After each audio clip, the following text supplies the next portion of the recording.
शुभ बिहानी।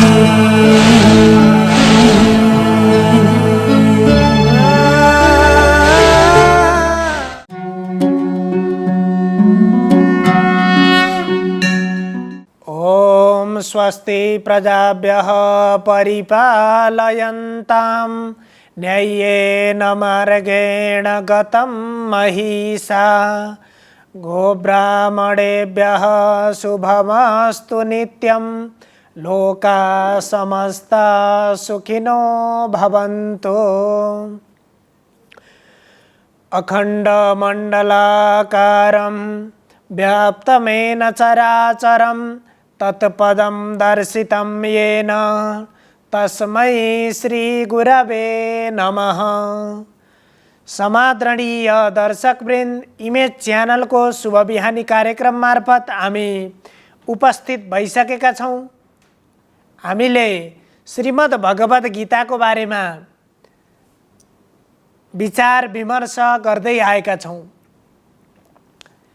गीताको 6औं अध्यायमा भगवान श्रीकृष्णले अर्जुनलाई ध्यान योगको बारेमा उपदेश गर्नुभएको छ। ध्यान कसरी गर्ने, हामीले कसरी ध्यानको अभ्यास गरेर त्यो ध्यानावस्थामा हामी पुग्न सक्छौँ अथवा त्यो परमात्मा प्राप्ति मोक्ष प्राप्तिको लागि जीवनलाई, हाम्रो शरीरलाई, हाम्रा व्यवहारलाई सहज बनाउनको लागि ध्यान अत्यन्त आवश्यक छ। त्यसो भएर त्यसरी जीवनलाई सहज बनाउने विभिन्न मार्गहरूमध्ये एउटा ध्यानको मार्ग, ध्यान योगको मार्ग पनि हो। अन्य विभिन्न मार्गको बारेमा बताइसकेपछि त्यो ध्यानको विधिको बारेमा हामी कसरी रहने, ध्यानमा बस्दाखेरि कसरी बस्ने, यी सम्पूर्ण कुरालाई विचार गरेर हामीले त्यो ध्यानको अभ्यास गऱ्यौँ भने मात्र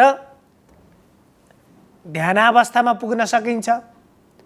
र यो ध्यानको कुरा यो अत्यन्त प्रत्यक्ष अनुभव गर्ने कुरा हो।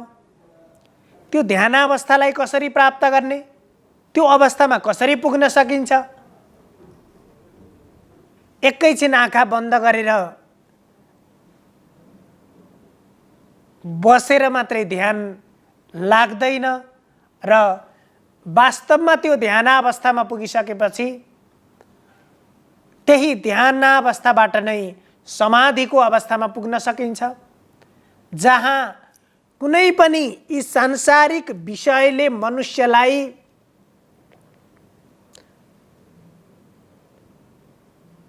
बन्धनमा पारेका हुँदैनन्। अझ भन्ने हो भने मानिस त्यो ध्यानावस्थामा पुग्नु भनेको अहिले हाम्रो मनलाई अथवा हाम्रो आत्मालाई शुद्ध बनाउन, आत्माको शुद्धिको लागि पनि ध्यानको आवश्यक छ। हाम्रो मनमा भएका कलुषित अर्थात् ती खराब विचारहरूलाई हटाउनको लागि, हामीभित्र भएका विकारलाई हटाउनको लागि पनि ध्यानको आवश्यक छ। र जब हामीभित्र भएका ती विकारलाई हामीले हटाउन सक्छौँ, त्यसपछि हामीभित्र भएको त्यो ज्ञानको पनि उजागर हुन्छ। जुन विषयहरूले हामीलाई प्रपञ्चमा पारेका छन्, जुन विषयहरूले हामीलाई बन्धनमा पारेका छन्, ती विषयबाट मुक्त बनेर एउटा एक किसिमले भन्ने हो भने स्वच्छन्द जीवन जिउनको लागि पनि ध्यान आवश्यक छ।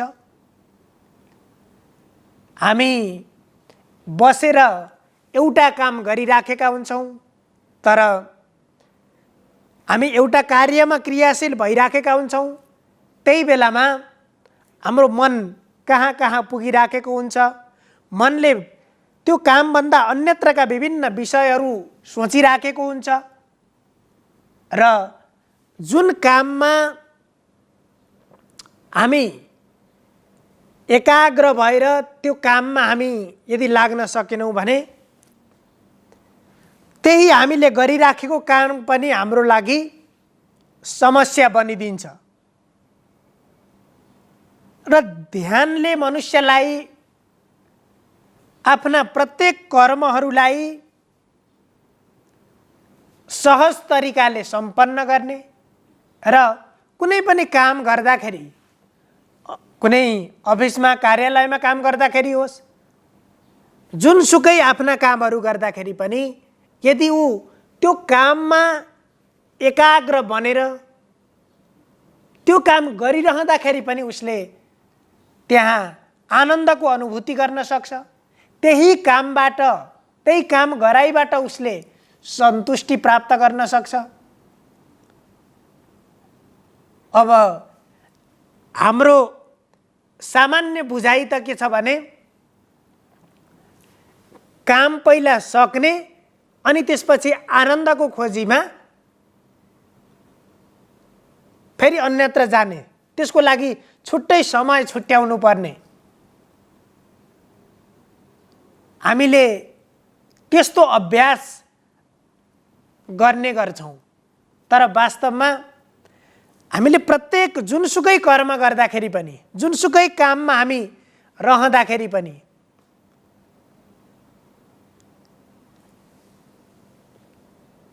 त्यसमा एकाग्र बन्न सक्यौँ। ध्यान भनेको कुनै पनि काममा, कुनै पनि वस्तुमा एकाग्र हुनु हो। हाम्रो चित्तलाई एक ठाउँमा मात्र लग्नु, एक ठाउँमा मात्रै स्थिर बनाएर राख्न सक्नु, त्यो ध्यानावस्था हो, त्यो ध्यान हो। र त्यसरी एकाग्र बन्नको लागि, त्यसरी यदि हामीले एकाग्र बनेर कर्म गर्यौँ भने त्यो कामबाट हामीलाई, त्यो काम गर्दाखेरि पनि सन्तुष्टि प्राप्त हुन्छ, त्यही कामबाट हामीले इन्जोय गर्न सक्छौँ, पूर्ण आनन्द लिन सक्छौँ। र त्यो काम गरिरहँदाखेरि कुनै पनि किसिमको अल्छी लाग्दैन, त्यो काम हामीले बाध्यतावश गरे जस्तो पनि हुँदैन र जुन काम त्यसरी गरिसकेपछि काम गरे जस्तो पनि हुँदैन। जब हामीले कामलाई कामको रूपमा हेर्छौँ, त्यसपछि हामी त्यो काम गर्दाखेरि पनि त्यसमा एकाग्र बन्न सक्दैनौँ अनि त्यही कामलाई हाम्रो मनले भारी ठानिदिन्छ र सहज काम, सजिलो काम पनि जटिल बन्न जान्छ। त्यसो भएर हामी त्यो ध्यानको अभ्यास, हाम्रा प्रत्येक कर्मलाई सहज बनाउनको लागि ध्यानको अभ्यास गर्नुपर्छ। एकैपटक ध्यानावस्थामा पुग्न सकिँदैन। हामीले पहिले प्रारम्भ गर्दाखेरि 5 मिनेट मात्रै पनि हामी एकाग्र भएर रहने प्रयत्न गर्नुपर्छ। त्यसपछि त्यसलाई क्रमशः समय बढाउँदै लैजाने। जब त्यो ध्यानको मार्गमा हाम्रो चित्त एकाग्र बन्दै जान्छ अनि त्यसपछि समय पनि निर्धारण गर्नु पर्दैन। र त्यसको लागि यहाँ कसरी अभ्यास गर्ने त? यहाँ भगवान श्रीकृष्णले भन्नुहुन्छ, तत्रैकाग्रं मनः कृत्वा यत चित्तेन्द्रिय क्रियः उपविश्यासने युञ्ज्यात् योगम आत्मविशुद्धये। अब किन गर्ने भन्ने प्रश्नको उत्तरमा आत्मविशुद्धय, सबभन्दा पहिला ध्यानको प्रयोजन, ध्यान किन गर्ने भन्दाखेरि आत्मालाई शुद्धिकरण गर्नको लागि, मनलाई शुद्धिकरण गर्नको लागि। किनभने हाम्रो मनभित्र राम्रा विचारहरू पनि छन्, नराम्रा विचारहरू पनि छन्। ती सबै विचारहरू हामीभित्र सङ्ग्रहित भएर बसेका छन् र जब हामीले ती नराम्रा विचारलाई हामीबाट हटाउन सक्छौँ, त्यो हटाउनको लागि गरिने प्रयत्न अथवा त्यो ध्यानको अभ्यासबाट हामी ती नराम्रा विचार बिस्तारै क्रमशः हट्दै हट्दै हट्दै हट्दै जान्छन् र त्यहाँ नराम्रा विचारहरू हटेर गइसकेपछि त्यो पुरै सफा हुन्छ। त्यहाँ कुनै पनि हामी कर्ममा लागिराखेका छौँ भने त्यसमा एकाग्र हुन सकिन्छ। त्यसो भएर यहाँ भन्नुहुन्छ सबभन्दा पहिला ध्यानमा बसिसकेपछि तत्रैकाग्रम मनः कृत्वा, सबभन्दा पहिला मनलाई एकाग्र बनाएर, मनलाई एकाग्र नबनाइकन ध्यान हुँदैन। यत चित्तेन्द्रिय क्रिय, अब मनलाई एकाग्र बनाइसकेपछि अन्तःस्करणलाई, चित्त अथवा इन्द्रियहरूलाई, इन्द्रियका विभिन्न क्रियाहरू हुन्छन्, ती क्रियालाई पनि बसमा राखेर, जस्तो कि ध्यानमा बसेको छ, ध्यानमा बस्दाखेरि आँखा किन बन्द गर्ने भन्दाखेरि आँखा हेरिसकेपछि यताउताका विभिन्न वस्तुहरू, पदार्थहरू देखिन्छ अनि आँखाले ती पदार्थमा हाम्रो दृष्टि गइसकेपछि मन पनि त्यतै जान्छ र मन एकाग्र बन्न सक्दैन। त्यसो भएर ती बाह्य विषयबाट मनलाई एकाग्र गर्नको लागि आँखा बन्द गर्नुपर्छ। अनि इन्द्रियका र चित्तका ती बाह्य क्रियाहरूलाई बसमा राखेर उपविश्यासने युञ्ज्यात, त्यसपछि आसनमा, शुद्ध आसनमा बसेर आफ्नो आत्माको शुद्धिको लागि अर्थात् अन्तःस्करणको शुद्धिको लागि योगको, ध्यानको अभ्यास गर्नुपर्छ र त्यसरी अभ्यास गरिसकेपछि त्यो बसाइको अवस्थामा यहाँ मुख्य गरेर तीनवटा कुराहरू आए। मनलाई एकाग्र बनाउने, चित्त र इन्द्रियलाई बसमा राख्ने, त्यसपछि शुद्ध आसनमा बसेर ध्यानको प्रारम्भ गर्ने, योगको प्रारम्भ गर्ने। त्यसपछि के गर्ने त? समम काय शिरो ग्रीवम धारयन् अचलं स्थितः संप्रेक्ष्य नासिकाग्रं स्वं दिशस्सानवलोकयन्। अब शुद्ध आसनमा हामीले धेरै अग्लो पनि नै, धेरै होचो पनि नै, समान किसिमको त्यो आसनमा बसेका छौँ र त्यसरी बसिसकेपछि समम काय शिरो ग्रीवम, बस्दाखेरि कसरी बस्ने भन्दाखेरि शरीरलाई र शिरलाई, काय भनेको शरीर अनि शिर र घाँटीलाई सिधा बनाएर, समम भनेको बराबर बनाएर, समम काय शिरो ग्रीवम, शरीर, शिर र गलालाई, घाँटीलाई समान अवस्थामा राखेर अर्थात् सिधा बनाएर, धारयन् अचलं स्थितः, अब यता शिरलाई यता चलाउने, उता चलाउने, शरीर यता चलाउने, यता फर्किने, त्यस्तो होइन। पुरै सिधा अवस्थामा राख्ने। सम्प्रेक्ष्य नासिकाग्रम स्वम। अब शरीरलाई सिधा राख्ने, शिरलाई सिधा राख्ने, मनलाई एकाग्र गर्ने। त्यति गरिसकेपछि आँखालाई के गर्ने? सम्प्रेक्ष्य नासिकाग्रम स्वम। आँखालाई यताउता, आँखाको दृष्टि अन्यत्र लैजाने होइन। त्यसरी ध्यानको अवस्थामा आँखाले नासिकाको अग्रभाग, नाकको टुप्पोमा एक दृष्टि बनाउने, अर्थात् नाकको टुप्पोमा मात्रै हेर्ने। आँखा पूर्णतया आँखा बन्द गरे पनि हुन्छ, अथवा त्यो अभ्यासको चरणमा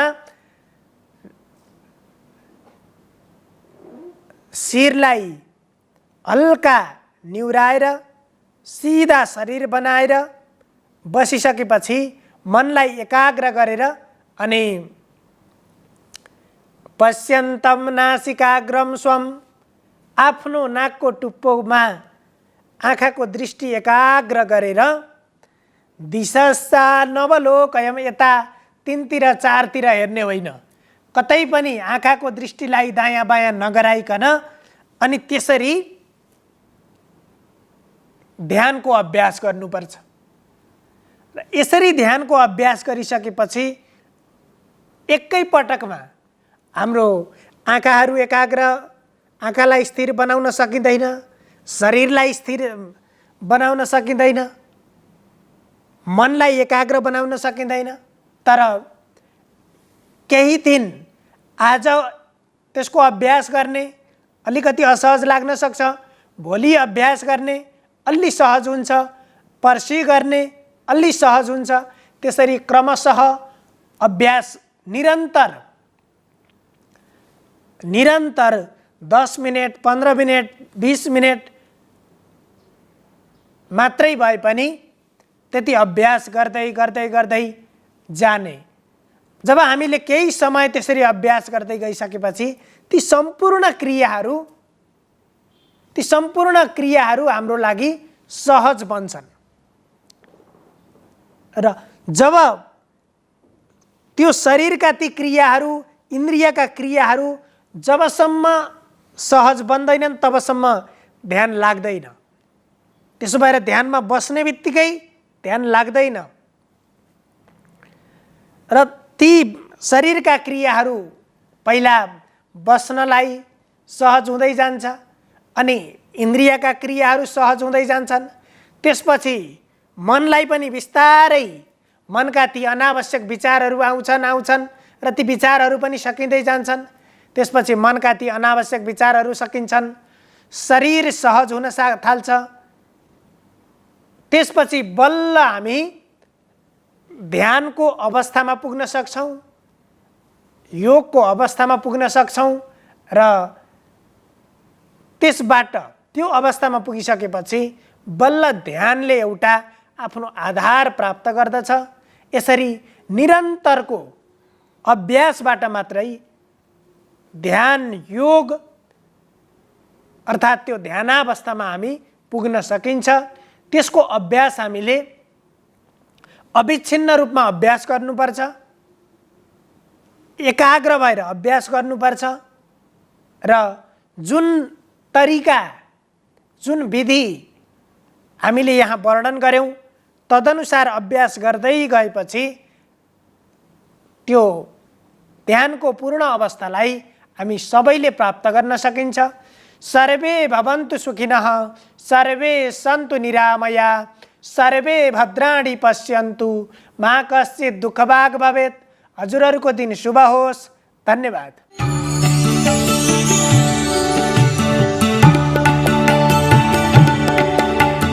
नमस्कार, तपाईको आजमा स्वागत छ। म ज्योतिषाचार्य नारायण प्रसाद भण्डारी सधैँ झैँ दैनिक पञ्चाङ्ग र राशिफलको साथमा उपस्थित भइसकेको छु।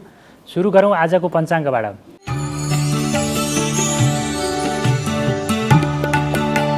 आज विक्रम सम्वत 2079 असार 17 गते शुक्रबार, ईस्वी सम्वत 2022 जुलाई 1 तारिक, नेपाल सम्वत 1142 नल नामक संवत्सर, सूर्य उत्तरायण, ग्रीष्म ऋतु, आषाढ शुक्ल पक्ष द्वितीया तिथि बिहान 11:01 रहनेछ। तदुपरान्त तृतीया तिथि सुरु हुनेछ। तिष्य नक्षत्र, व्याघात योग, कौलभकरण। आनन्दादि योगमा उत्पात योग रहेको छ। आज चन्द्रमा कर्कट राशिमा भ्रमण गर्नेछन्। आज बिहान 10:30 बजेदेखि मध्याह्न 12 बजेसम्म राहुकाल रहने भएकाले त्यस अवधिमा सम्भव भएसम्म कुनै पनि शुभ कार्यको थालनी नगर्नुहोला। आज जगन्नाथ रथयात्राको दिन। त्यस्तै रुद्राभिषेक, पसल शुभारम्भ, पासनी व्रतबन्ध गर्नका लागि शुभ मुहुर्त छ। काठमाडौँमा सूर्योदय बिहान 5:13 भयो भने सूर्यास्त साँझ 7:02 हुनेछ। अब लागौँ 12वटा राशिहरूमा ग्रहहरूको प्रभाव आजको दिनमा के कस्तो रहनेछ भन्नेतर्फ। मेष राशि। मेष राशि हुनेहरूका लागि आजको दिन अनुकूल रहेको छ। आफूले आँटेटाकेका काम निर्विघ्नतापूर्वक पुरा गर्न सकिने अवस्था रहेको देखिन्छ भने बोलीको पनि सकारात्मक प्रभाव बढेर जानेछ। गरेका कामहरू मेहनतले उचित अथवा सार्थक परिणाम दिनेछ। बौद्धिक क्षेत्र अथवा आध्यात्मिक क्षेत्रमा पनि मन जानेछ। त्यसै गरी आजको दिनमा व्यापार व्यवसायमा पनि उन्नति हुने योग रहेको देखिन्छ भने पारिवारिक जीवन अत्यन्तै सुमधुर र सौहार्दपूर्ण अवस्थामा रहनेछ। वृष राशि। वृष राशि हुनेहरूका लागि आजको दिन केही तनावमा व्यतीत हुनेछ। अशुभ खालका अथवा अप्रिय खालका समाचारहरूबाट मन अत्यन्तै व्यथित हुनेछ, दुखित हुनेछ। त्यसै गरी भाग्यबलको कमजोर प्रभावको कारणले गर्दाखेरि आफूले गरेको मेहनत अनुसारको प्रतिफल प्राप्त गर्न नसकिने अवस्था रहेको देखिन्छ भने पुरा हुनै लागेका कामहरू पनि बिचमा कुनै न कुनै खालका विघ्न बाधाहरू उपस्थित हुनेछन्, जसको कारणले गर्दाखेरि पुरा हुने छैनन्। सानो गल्तीको कारणले गर्दाखेरि महत्त्वपूर्ण अवसरबाट वञ्चित हुनुपर्ने अवस्था रहेको हुनाले गर्दाखेरि केही सतर्कताका साथ अगाडि बढ्नुहोला। मिथुन राशि। मिथुन राशि हुनेहरूका लागि आजको दिन अनुकूल रहेको देखिन्छ। आजको दिनमा बोलीको विशेष प्रभाव बढेर जानेछ भने आर्थिक कारोबारमा मुनाफाको अवस्था सिर्जना हुनेछ। लेनदेनका कार्यहरू गर्दाखेरि आजको दिनमा आफ्नो पक्षमा आर्थिक लाभ प्राप्त गर्न सकिने अवस्था रहेको छ भने खर्चमा पनि नियन्त्रण भएर जानेछ। त्यसै गरी आम्दानीका विभिन्न मार्गहरू नयाँ बाटाहरू फेला पर्नेछन्। त्यसै गरी मान सम्मान प्राप्त गर्ने आफ्ना कामको उचित प्रशंसा हुने र निर्णय क्षमता, तर्क क्षमता र बौद्धिक क्षमतामा पनि बढोत्तरी हुने योग रहेको छ। कर्कट राशि। कर्कट राशि हुनेहरूका लागि आजको दिन अनुकूल रहेको देखिन्छ। आजको दिनमा गरेका मेहनतले सार्थकता प्राप्त गर्नेछन्। आँटेका ताकेका काम सम्पन्न हुनेछन् सजिलैसँग। त्यसै गरी लामो समयदेखि रोकिएका काम पनि सुचारू हुने योग रहेको देखिन्छ भने शत्रुहरू पनि तपाईँका कामहरू देखेर प्रभावित हुनेछन्। उनीहरूले पनि तपाईँको प्रशंसा गर्नेछन्। सिंह राशि। सिंह राशि हुनेहरूका लागि आजको दिन केही चुनौतीपूर्ण रहेको छ। गरेको कामले उचित प्रतिफल प्राप्त नदिँदा मन अत्यन्तै चिन्तित हुनेछ। त्यसै गरी अनावश्यक रूपमा धन खर्च हुनेछ। कसैको उक्साहटमा लागेर आम्दानीमा कमी आउने देखिन्छ अथवा खर्चमा बढोत्तरी हुने अवस्था रहेको छ। आर्थिक सङ्कटको अवस्था पनि बेहोर्नुपर्ने अवस्था रहन्छ भने बौद्धिक क्षमतामा ह्रास आउनेछ। तपाईँको कामको उचित मूल्याङ्कन हुने छैन। त्यसै गरी विभिन्न खालका विघ्न बाधा व्यवधानहरू उत्पन्न हुनेछन्। यात्रा अत्यन्तै कष्टकर हुनेछ। जोखिमपूर्ण काममा सकेसम्म सतर्क भएर मात्र लाग्नुहोला। कन्या राशि। कन्या राशि हुनेहरूका लागि आम्दानीको क्षेत्र अत्यन्तै मजबुत हुनेछ। नयाँ खालका अवसरहरूले पछ्याउनेछन्। त्यसै गरी नयाँ क्षेत्रमा लगानीको वातावरण बन्नेछ अथवा त्यस्तो खालको अवसर प्राप्त हुने योग रहेको छ। त्यसै गरी जागिरमा पदोन्नति हुनेछ अथवा नयाँ रोजगारी प्राप्ति गर्ने सम्भावना पनि रहेको देखिन्छ। भाग्यबलको सकारात्मक प्रभाव रहेको छ।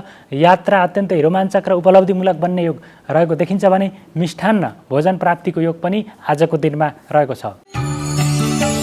तुला राशि। तुला राशि हुनेहरूका लागि आजको दिनमा सरकारी काम अथवा प्रशासनिक झन्झट बेहोर्नुपर्ने अवस्था रहेको देखिन्छ। सरकारी कडाउको शिकार भइनेछ।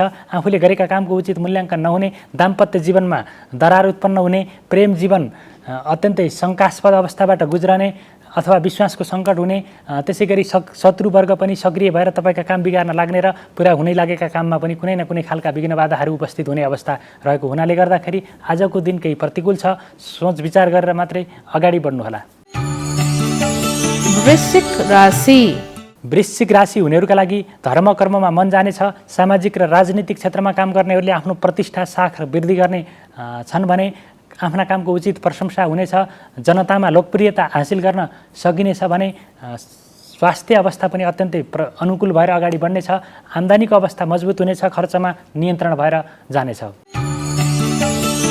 धनु राशि धनु राशि हुनेहरूका लागि आजको दिन केही प्रतिकूल रहेको देखिन्छ।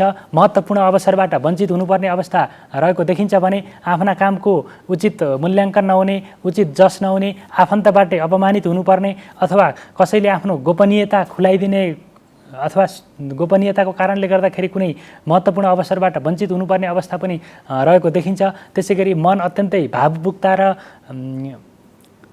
अर्काको लहैलहैमा लाग्नेछ, त्यसबाट पनि सावधानी भएर अगाडि बढ्नुहोला। मकर राशि मकर राशि हुनेहरूका लागि आजको दिन अनुकूल रहेको छ। व्यापार व्यवसायमा उन्नति हुनेछ, आर्थिक कारोबारमा वृद्धि हुनेछ। त्यसै गरी नयाँ खालका अवसरहरूले पनि पछ्याउनेछन्। सन्तान पक्षका क्रियाकलापबाट मनमा सन्तोष उत्पन्न हुनेछ, कसैले तपाईँको प्रशंसा गर्नेछन्, तारिफ गर्नेछन्, स्वास्थ्य अवस्था अनुकूल हुनेछ। त्यसै गरी मिष्ठान्न भोजन प्राप्तिको योग रहेको देखिन्छ भने बोलीको पनि अत्यन्तै सकारात्मक अर्थ लाग्नेछ। दाम्पत्य जीवनमा भने कुनै न कुनै खालका असमझदारीहरू उत्पन्न हुनेछन्, जसको कारणले गर्दाखेरि बेलुका भएको समयमा मनमा केही चिन्ता उत्पन्न हुने योग रहेको छ। कुम्भ राशि कुम्भ राशि हुनेहरूका लागि शत्रुहरूका कदम विरुद्ध आफूले सशक्त रूपमा प्रतिवाद गरेर अगाडि बढ्न सकिनेछ र उनीहरूका गलत कदम विरुद्ध नियन्त्रण गर्न सकिनेछ। त्यसै गरी खर्चमा नियन्त्रण भएर जानेछ, आम्दानीको अवस्था मजबुत हुनेछ, व्यापार व्यवसायमा उन्नति हुनेछ, आर्थिक लेनदेनमा मुनाफा आर्जन हुनेछ। त्यसै गरी आफन्तजनबाट अपेक्षित रूपमा सहयोग प्राप्त हुनेछ, जसको कारणले गर्दाखेरि महत्त्वपूर्ण काम सम्पादन गर्न सजिलो हुनेछ। भाग्यबलको सकारात्मक प्रभाव रहेको छ भने धर्म कर्म र सामाजिक कार्यमा पनि मन जानेछ। धार्मिक क्षेत्रको भ्रमण हुने योग पनि रहेको छ। मीन राशि मीन राशि हुनेहरूका लागि आजको दिन केही चुनौतीपूर्ण रहेको देखिन्छ।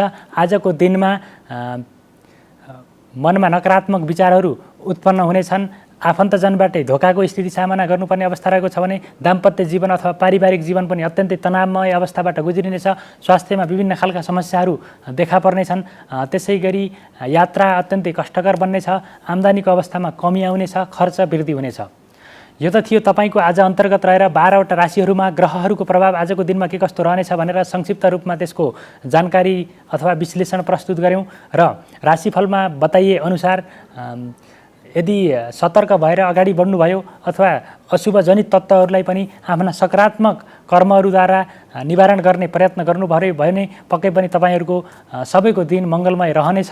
तपाईँहरूको सबैको दिन मङ्गलमय रहोस्। म पनि बिदा हुन्छु। नमस्कार।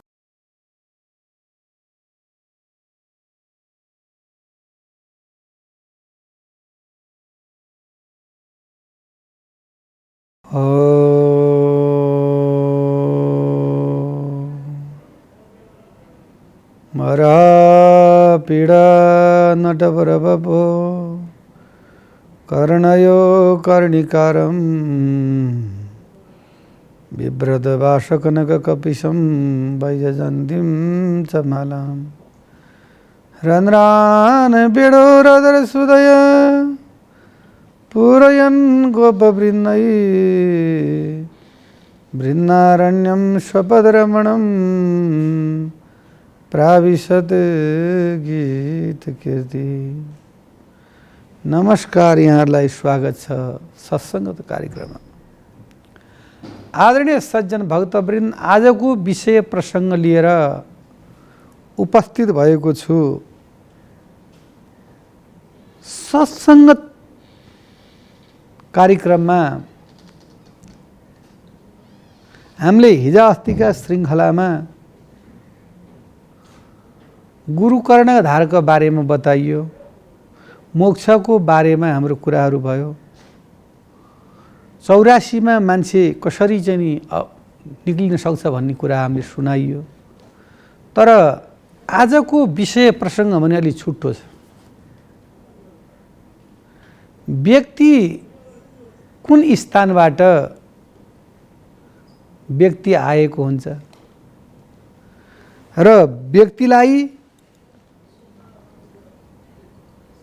कस्तो प्रकारको त्यसको नेचर हुन्छ र त्यो व्यक्तिले के कुरा उसले चाहिँ जान्दछ भन्ने विषयमा आज हामीले विषय लिएर बोल्न गइरहेका छौँ।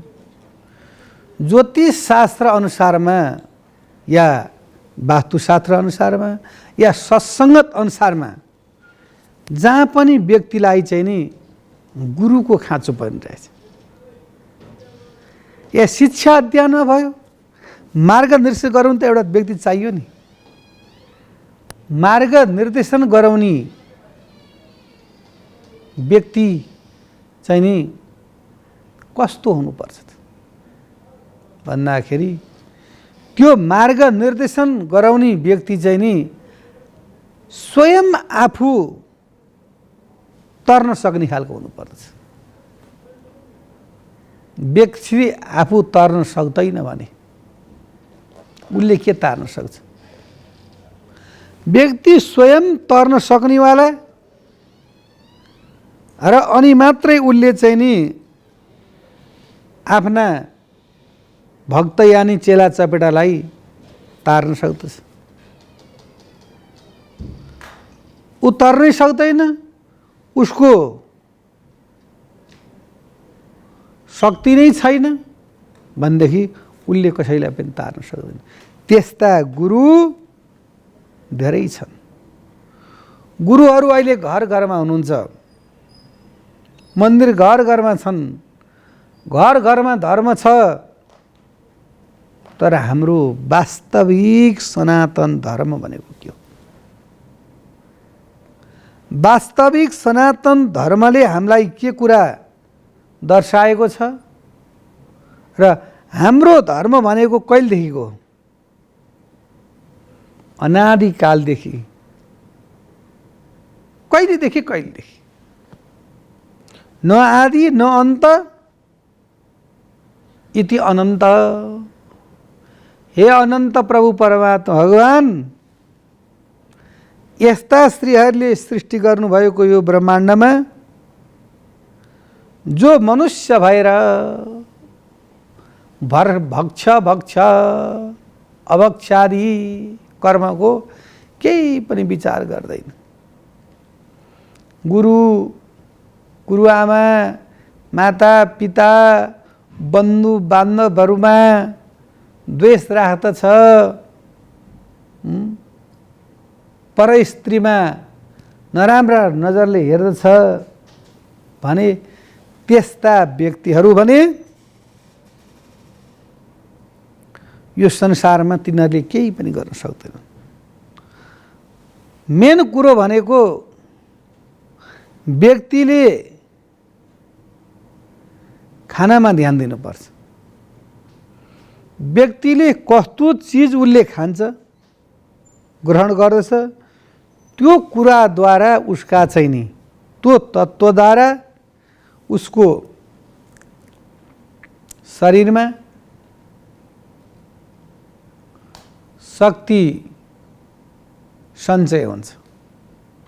यदि शुभ कुराको ग्रहण गरेको छ भनेदेखि उसलाई चाहिँ नि मनमा शुभ कुराको विचार आउँछ। मैले बिहान उठ्नुपर्छ, स्नान गर्नुपर्छ, सन्ध्या गर्नुपर्छ, गुरु मन्त्र जप्नुपर्छ, गायत्री मन्त्र जप्नुपर्छ। यदि छोरी मान्छे हुनुहुन्छ भने अनन्त मन्त्र जप्नुपर्छ। उहाँलाई त्यस्तो शुभ सङ्कल्प मनमा आइरहन्छ। बिहान उठ्नुभयो, टक्क चाहिँ नि यसो आँखामा पानी छ्याप्नुभयो, अनि चिया लिनुभयो, ब्रेड पाउरोटी के खान मन छ टक्करले चप्प चोप्नुभयो, खानुभयो। नुहाई धुवाई काहीँ पनि छैन, त्यही कपडा लाएर सुतिया छ, त्यही कपडाले उठेको छ, त्यसैले टोइलेट गएको छ, त्यसैले भुजा खाएको छ, त्यसैले चाहिँ अफिस गएको छ। केही कुराको सुधी छैन, ज्ञान छैन भने त्यस्ता व्यक्ति चाहिँ नि नरधम भनेका अधम पापिष्ट हुन्छन्। तिनलाई ज्ञान भन्ने वस्तु हुँदैन। जबसम्म ज्ञान हुँदैन तबसम्म व्यक्तिले शुभ कार्यता गर्न के सोच्न पनि सक्दैन।